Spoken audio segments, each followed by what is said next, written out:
Hello, humans, and welcome to episode 22 of Chef Mike Does Stuff. I, of course, am Chef Mike because it says so right here on my jacket. This side? This side. Today, I don't care what you call it, marinara, red sauce, gravy, tomato sauce, pasta sauce, I don't know. We're making a version of that, and the reason is because my pal Nate with Sammic sent me a brand spanking new immersion blender, stick blender, whatever you want to call it.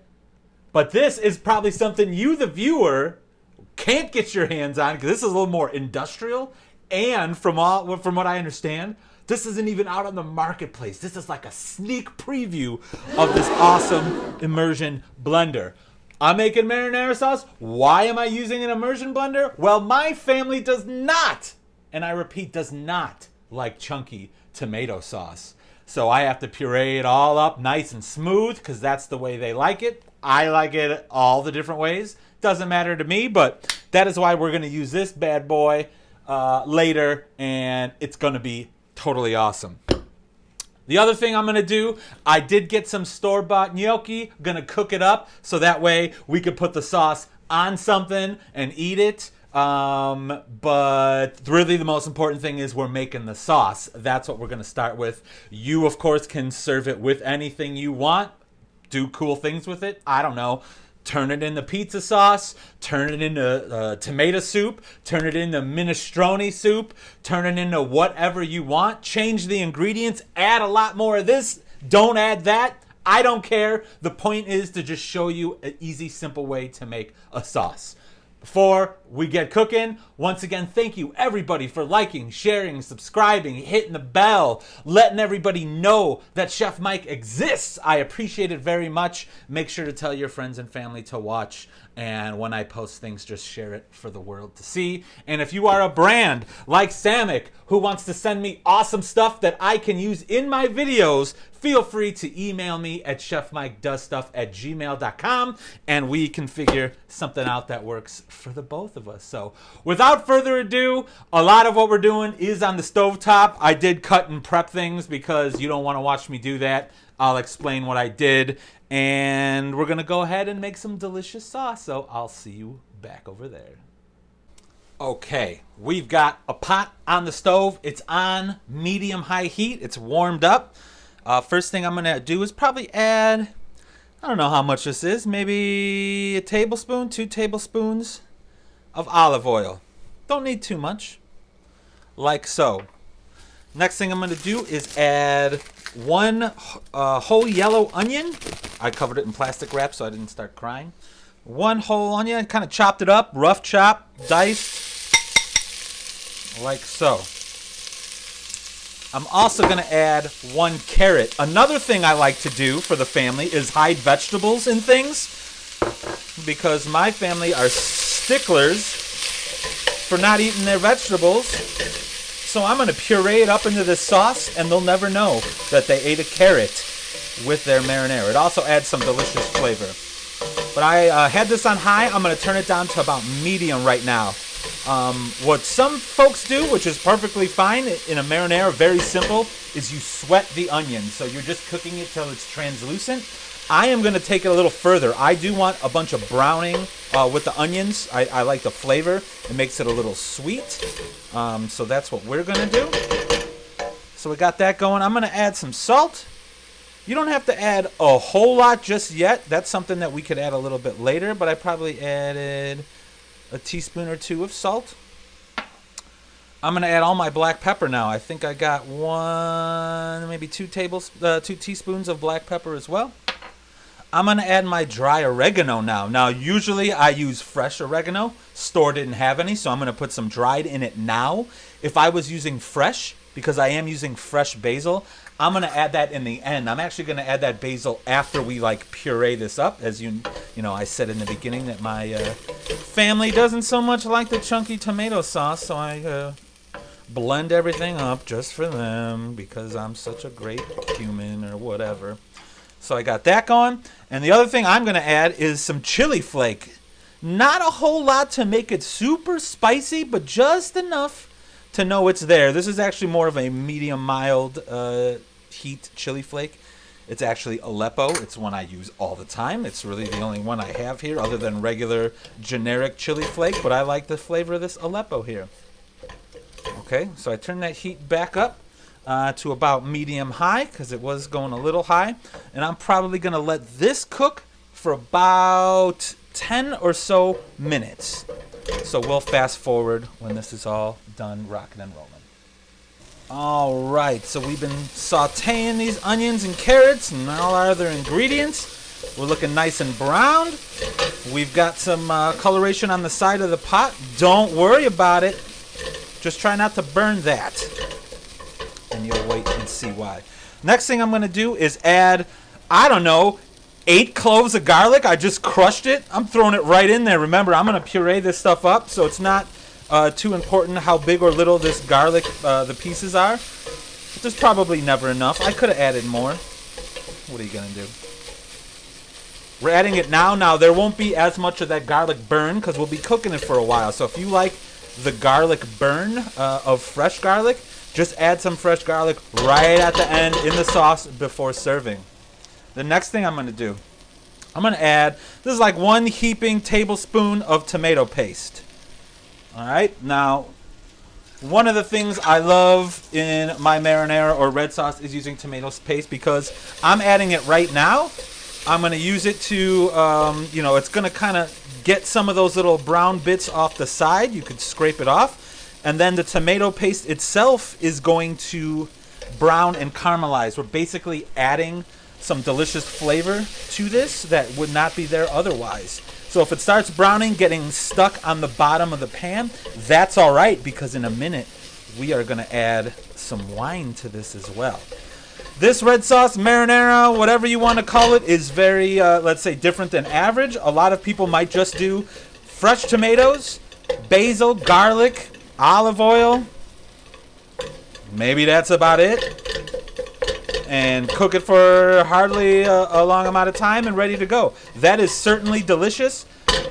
We are just making kind of a different version. This is going to be a little more flavorful, if you will. There's a lot more ingredients to it.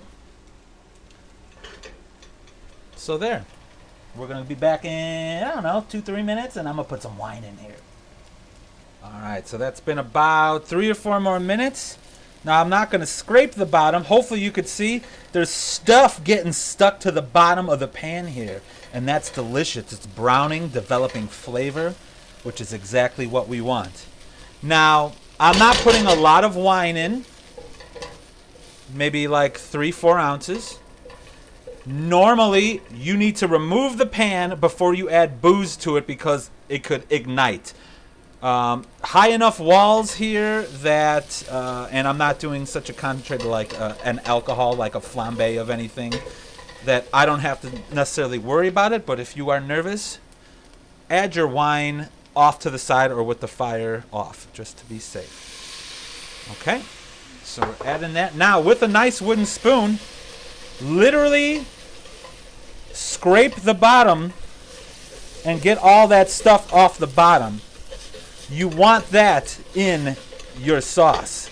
You can see how easy, too, once you add that liquid to it, how that stuff comes off. If there's any really dark burnt parts and you want to try to salvage what you have, you could go ahead and try to scrape it out and remove it. But everything in this batch, thankfully, looks pretty awesome. Okay. So basically, you just cook that wine until it's not liquidy anymore, which is right now. So, we've got about everything in here except for the tomato component and the basil. The basil I'm going to add last after we puree everything. So right now, I'm going to add, this is 56 ounces of canned. Yes, I'm using canned. I do make it with fresh sometimes too, but this is what I got. But this is canned diced tomatoes. So these are San Marzano tomatoes, which are from Italy. They're the usual go-to. They are nice and sweet. Okay, 2 cans of that. So now you can see, like, there wasn't a whole lot of other stuff in there. This is still going to be a pretty you know, nice. I wouldn't call it basic. It's going to be awesome. But compared to some other tomato sauces or marinara sauces, it is going to be a little more flavorful. Now, what I'm going to do now is I'm going to get this up to a boil. Well, boiling, not like over the top. Oh, my gosh. But then I'm going to turn it down to a simmer. Okay? And I'm actually going to let this cook for probably about a half hour. Just because I want all those other ingredients to get softened. I use a pretty good brand of San Marzano, so it's already not super, let's say, liquidy or watery. If it is, you're going to want to cook it longer or remove some of that watery stuff to it. If it ends up being too thick and you've reduced it too much, add some more water to it or add vegetable stock. Or if this is going to be something with beef in it, you can use beef stock. But as of right now, for all those folks out there who get mad at me for not making vegetarian or vegan things, as of right now, you are good to go. So you could make this. There was no animal. I didn't even add butter. It was just olive oil, tomatoes, salt, wine. Should be good to go. So this is vegan. Now, when I make my gnocchi later, I'm probably, after this is pureed and all that other stuff, I'm going to add a little shot of cream to it. I'm going to top it with a little bit of cheese. So then it won't be vegan. But, hey, what are you going to do? So now I'm going to let this simmer, once it gets to a boil, for about a half hour. I'll be back. All right, so we've cooked this for about 20 minutes. Now I'm going to do it another 10, 15 minutes more. Right now, my burner, I have a gas burner, is on as low as it can possibly go. So this is about as what you're going to see when you're cooking it and simmering it. You are going to want to stir it occasionally, just so that way you're making sure you're not burning anything, making sure everything in here is getting cooked nice and even. I also wanted to show you that if you preferred chunky marinara sauce, I mean, obviously there's carrots and other things in here, which you could do without. But the tomatoes in here, you could technically just chop all that other stuff up really, really fine, cook it in here, and serve it as is. That'll totally work. That's a nice chunky tomato sauce texture. That's because the canned San Marzano tomatoes that we used were called petite diced. So it's the tomato, the juice, and everything kind of chunky. But we're going to keep this going. Hey, my cord just moved the camera around. We are going to keep going for about 15 more minutes. And then I'm going to blend this bad boy up. And I just found something amazing about this stick blender, which I'll show you in a minute. So we'll be back. All right. So it's been another 15 minutes. I think we're about ready to blend this guy up. Now, I just found something awesome on my Sammic XM12 brand spanking new nobody has it immersion blender, which made me super happy. Let's see if I can get that in there. They personalized it for me. It's got my name on it and everything. Nate, you're the best. So yeah. So this is that heavy duty piece of equipment. What's awesome, it feels heavy duty. You know, I have some other ones that are like plasticky. This is very solid. You can easily, when you're done, take that handle off for washing, or take the arm off for washing. Put it back on. Locked into place. Well, here, there's a little arrow. Hold on, let me do it this way. There we go. Now the arrow is in the lock position. We do have little number dial. Oh, here's the camera. Where's the camera? There it is. Number dial on there, so I could change my speed from kind of slow all the way to 11. It's actually 9, but and then in case you missed it, let me show you this part again, because the most important part is it's got my name on it. Anyway, when you got a blender like this, you're going to want to put it in there first. I got it on low. I'm turning it up just enough so it doesn't really splash around. And you just move it around until everything's pureed to your liking. Just like so. Like I said, my family does not like chunks. which is why we're going to town with this. You could already see right now how much smoother it's getting already. Be careful. If you hold this thing up and down, there is a little suction on the bottom. It's so strong that it'll hold your little blender kind of to the base. So just be careful like when you're pulling it out, because you might just fling hot tomato sauce all over the place. This is looking fantastic. This thing is blending the heck out of my marinara, which is perfect. Highly recommend it if you could get your hands on the Sammic XM12. It will be my go-to now to make sure my family eats their marinara. Now remember all that vegetable, remember all that garlic, remember all the onions, remember everything else that was in here is now nice and blended. Just like that. I think we're good. I think my family will approve. So what I do, because this is going to be washed, take that off, unplug it. Easy cleanup. All right, now, see, look at that. That is a beautiful, that is a consistency that I think is perfect. I think it's I was worried about it being a little too thick, but that looks great. Hopefully you guys can see how it's a nice and smooth marinara sauce. Now, so I had the burner off. I'm gonna put it back on low. I'm gonna take my basil back here, and I did a chiffonade, which is a fancy way to make these little strips. Basically, you lay all the leaves on top of each other and you roll it up real tight. It's similar to, I don't know, cigars, I guess you could say. And then you slice it in a way that it gives it these nice little ribbons. So I'm going to put that in there.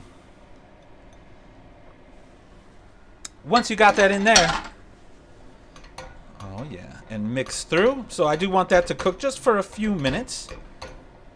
So now that I got my basil in there, now the most important part is we're going to taste this and see if we need to do anything else to it. I have a feeling it's probably going to need more salt, maybe a little black pepper.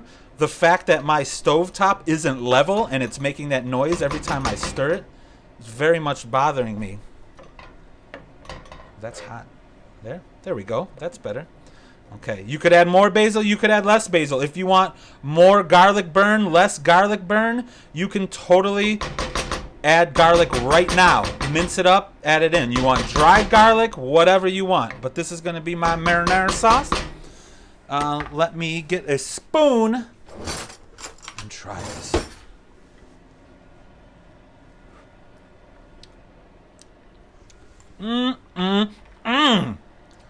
Does need a little salt. One thing about San Marzano tomatoes is that they are very sweet, so you actually can handle some more salt. I'll probably add, that's probably a tablespoon more. Now remember, if you're serving this on pasta that you cooked in salted water, with cheese that's salty, with whatever other ingredients, you know, a chicken or steak that's seasoned, you might not need to add so much salt. Just worry about that in the end. Okay. Let me chase this again.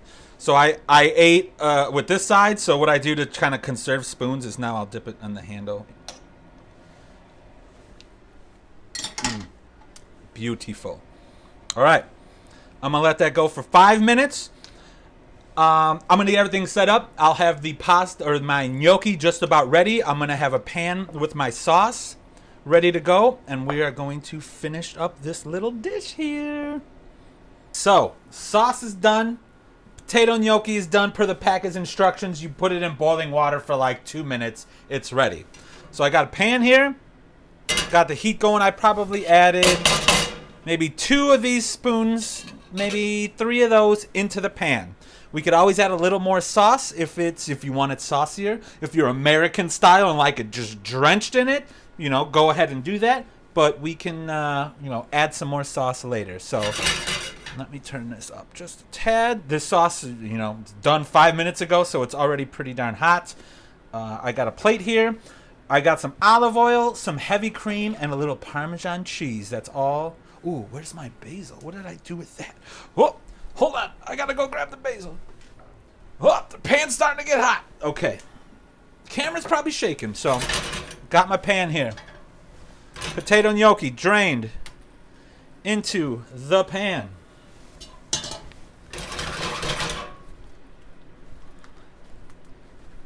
Okay.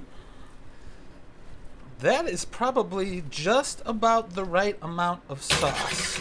Look at that. It's like I've done this before. That's ridiculous. The one thing I am going to do, because I like it, is I'm going to add just a little shot of cream to this. I do like it a little bit on the creamier side. Okay, probably can't see. But like, not a whole lot. Just a tiny bit. Oh yeah, see, there we go. Now, look at that. You could do it. I believe in you. You at home, you could totally do this. It'll be super easy. Now that you've seen it. Yeah, that's going to be good. This is going to be the best lunch. I hardly added any cream. It is heavy whipping cream. You don't really need to do too much more to it. It's already hot sauce. I'll give it one more second, and then we'll finish it off. I'll take a quick picture, really quick, because I want to eat it. And then I'll stop bothering you. That's fine. I'm tired of waiting. Okay.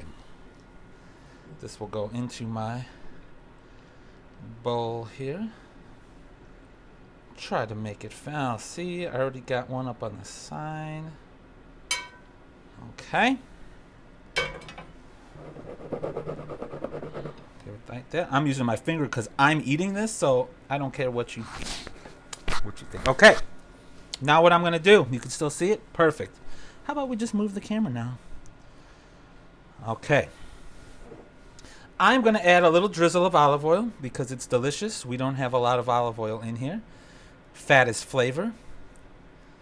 Okay. Just over the top. It'll be very nice and aromatic and delicious. Okay. Then, at this point it's still vegan and gluten-free because this is a gluten-free potato gnocchi. So if you're vegan and gluten-free, you're done. If you're not and want to add a little more to it, I've got my microplane and I've got Parmesan cheese here. I'm going to add a lot more, but see, that's about where we want it. Look at that. When I turn this camera off, I'm going to do it real quick so that way I can take a picture. And I like a lot of cheese. Okay. Look at that.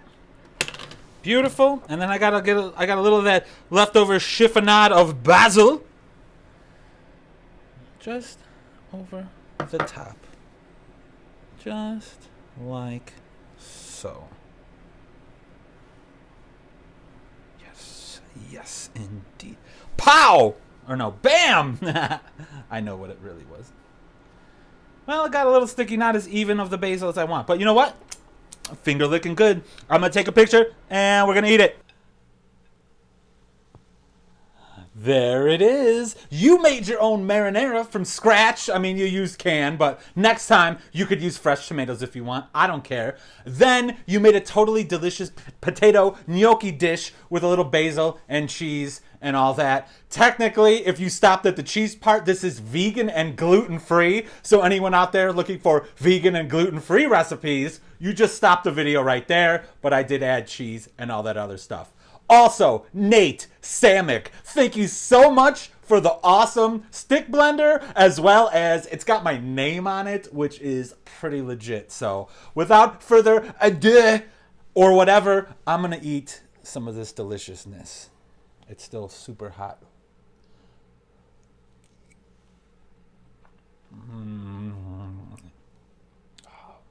What's great about San Marzano tomatoes is they're pretty sweet. So you add a lot of savory stuff to it, your cheese, your salts and everything, and it's really amped up flavor. This is delicious. Love the fresh basil. Lots of garlic. Potato gnocchi is money. And I do like finishing with that little bit of olive oil. So it's very aromatic. Adds another little coating of fatty flavorness in your mouth. And that's it. That's the entire album. I'm looking at the wrong side. This is the record button. This is where the camera is. So I should probably look over there. Thank you so much for joining us for episode 22 of Chef Mike Does Stuff. Thank you, everybody, for watching, liking, sharing, especially subscribing. Tell all your famous friends about me. Maybe do some kind of mailer and just like walk around and drop them off in people's mailboxes, letting them know to watch Chef Mike Does Stuff, because I appreciate it very much. If you are a brand like Sammic, who sent me a totally awesome blender, the other half is being washed right now. But and hold on, let me show you this one more time. Look at that. It's for me. You can email me. Did I say that right? Email me at chefmikedoesstuff@gmail.com, and we could feature your ingredients, your equipment, something weird I didn't even know existed. I don't know. Send it to me and let's talk. Remember to hit the bell and subscribe, because you are not gonna want to miss when Chef Mike Does Stuff. I'll see you next time, and I'm gonna eat some more Nom Noms. This is where that song, it's probably already playing, but it's the free, copyright-free song on the app I use to edit the videos on my phone. As you probably know, I record everything on my iPhone, and I got an app, and I spent the $2 to get a couple ridiculous songs and sound effects. Maybe I'll throw some sound effects in too if I remember something. Self-destruct sequence Bon activated. appetit! Ha ha!